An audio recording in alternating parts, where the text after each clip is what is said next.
certain keywords, chances are you will find one of his pieces of art. Now it's turned into a pretty successful business for him.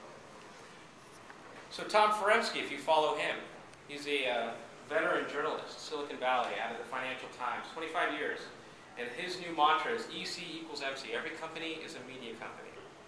Meaning that you now have to start to produce engaging content and placing it in the places where individuals are searching for keywords that are related to your business.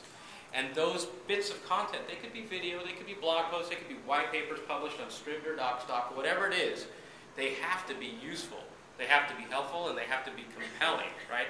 I don't know if you've ever created a video for YouTube. I don't know if you know this or not, but you have 3 seconds to determine whether or not someone's going to watch the rest of that video, let alone share it. It's 3 seconds. It used to be 5, by the way. Now it's down to 3. That's because attention, depending on whether you look at the glass half empty or half full, it's either thinning or it's focusing. But either way, it's not on you. And so, in the legacy of really complicated PowerPoint graphics, what it shows is that the media landscape is changing, right? It used to be about paid media, right? Advertising, advertorials. It also used to be about earned, so communications, public relations. But now we see all kinds of crazy stuff going on. Words that can't even fit on the screen. We have participatory media, right? You have things like wikis. You have things where people are sort of creating user-generated content opportunities. You have owned media now for companies that are taking advantage of creating helpful content, how-to videos, what have you. And you have sponsored media, right? All of these people who are figuring out now that they have these valuable connections in social networks and they're being paid to rep brands. They're being paid to say certain things, right? If you ever followed these stories about people who make money from promoted tweets or paying for companies to tweet on their behalf, some of these things go between $80 to thousands of dollars per tweet.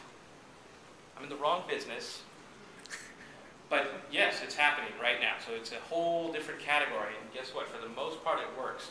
So what are you doing about this? And a lot of this is called social media optimization. You have to not only create content, but you have to make sure it's found. Right? If you ever uploaded a video to YouTube, there's a reason why they want you to go through all these painstaking processes of titling and describing and tagging your content, because that's how people find it. And that is important because it works. It doesn't just work within the social network, but it starts to fall over into the traditional web, right? I did an experiment where I took a picture of a particular place that I was visiting, and I couldn't find it, so I went to Google, and I couldn't find it in Google. When I finally got there, I took a picture of it, and I tagged it exactly how I searched for it. Within a couple of days, it indexed in Google, and that picture was in the #1 result for that establishment. Yes, in some cases, it's that easy. What used to be keep it simple, stupid, or keep it simple and short, is now evolved into something to sort of, I guess, connect with those attention spans. And that is keep it significant and shareable.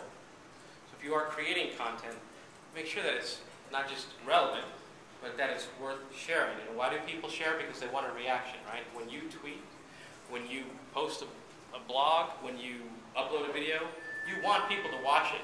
And you want people to respond, you want people to react. So bake that in to the content that you're creating. And make sure that that content shows up in the networks where people are searching. And that, all of that information you can find. Now there's another part to this. This is why the book is 400 pages. Influence.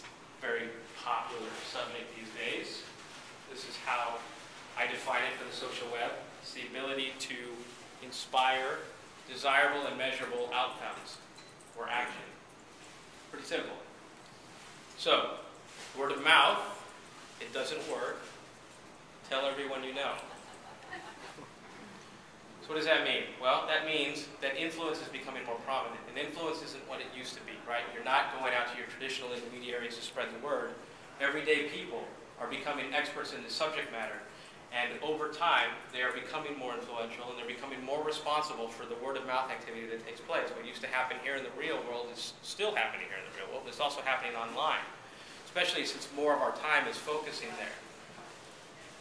Ask yourself, what does that view count in YouTube mean to you? What does your friend count or your follower count mean to you? It doesn't mean what you think it means, unless it's driving action and outcomes, unless that's designed into the program. isn't viral until it's viral. So you can't go make a viral video.